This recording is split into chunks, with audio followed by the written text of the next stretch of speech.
it lays out certain ideals that form the basis of the kind of country that we as citizens aspire to live in।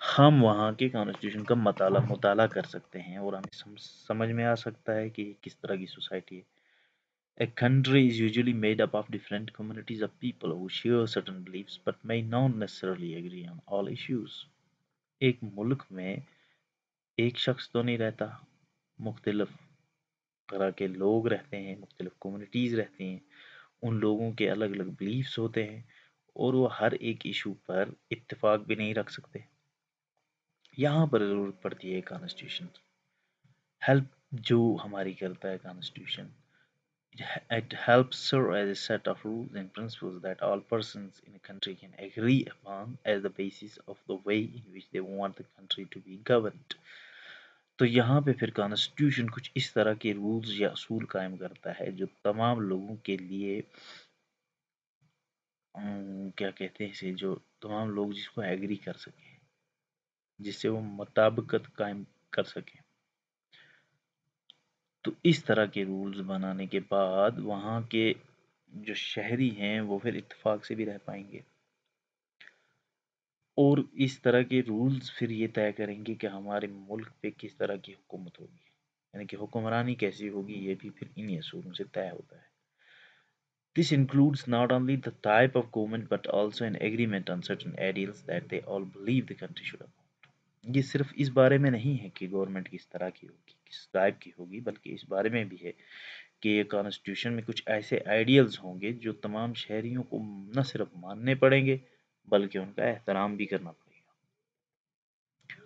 اور دوسرا جو کی purpose ہے of the constitution وہ یہ ہے کہ کانسٹیٹیوشن ایک ایک ڈیموکریسی میں یہ انشور کرتا ہے کہ ایک ڈومیننٹ گروپ، ایک میجارٹی والا گروپ جن کی تعداد زیادہ ہو، کثیر التعداد جو ہوں، وہ اپنے پاور کو مس یوز نہ کرے ان لوگوں کے خلاف جو تعداد میں یا پاور میں کم ہے.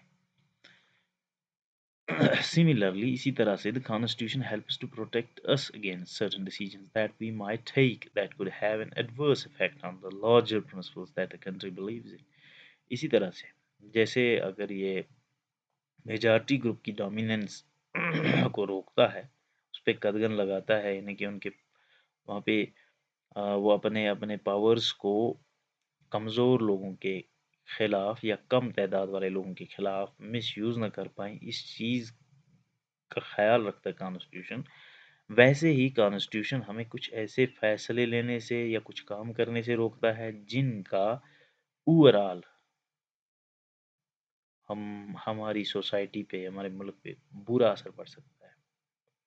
جیسے مثال کے طور پر ایسا ہو سکتا ہے کہ کچھ لوگ جو ایک ڈیموکریسی میں رہ رہے ہیں ان کے اندر یہ جذبہ پیدا ہو جائے کہ پارٹی پولیٹکس کی وجہ سے جو ہے ڈیموکریسی اب ڈکٹیٹرشپ بن چکی ہے، تو اس جذبے کی وجہ سے وہ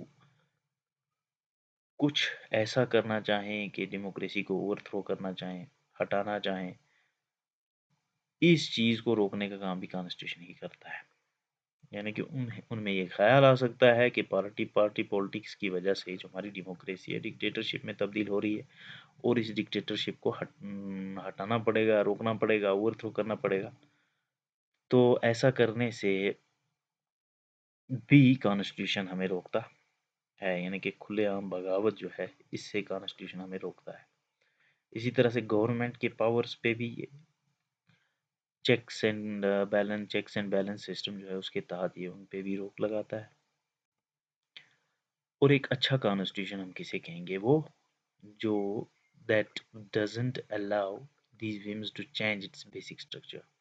کہ اچھا کانسٹیٹیوشن وہ ہے جو اس طرح کی جو جذبات انسان میں پیدا ہوتے ہیں، ان جذبات کو اجازت نہ دے کہ وہ بیسک سٹرکچر آف کانسٹیٹیوشن کو تبدیل کر دیں. یعنی کہ کوئی کنٹری کا پریزیڈنٹ، اس کو کوئی بات اچھی نہیں لگ رہی کانسٹیٹیوشن کی، اس کو ہٹا دے، اس طرح کے اختیارات اس کے پاس نہیں ہیں.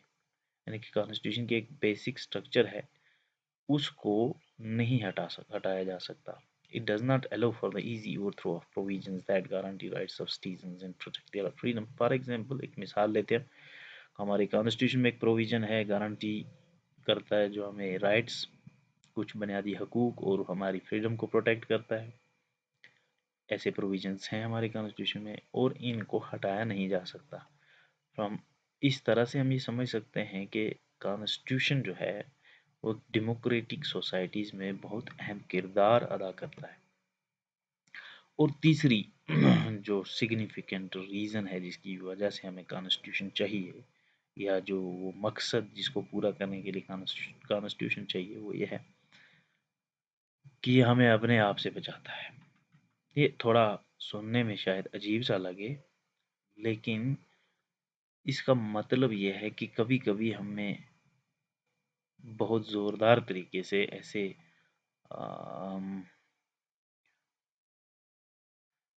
احساسات پیدا ہو سکتے ہیں کسی معاملے کے بارے میں، کسی مدعے کے بارے میں، جو ہمارے لارجر انٹرسٹ کے خلاف ہو سکتا ہے. یعنی کہ ہم کچھ حاصل کرنا چاہتے ہیں، ایک ٹارگیٹ جو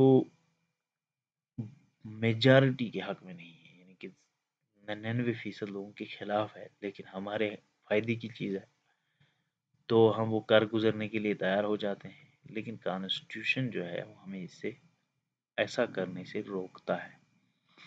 تو مجھے لگتا ہے کہ آج کی کلاس کو ہم یہیں ختم کرتے ہیں، آگے پھر ملیں گے. Thank you.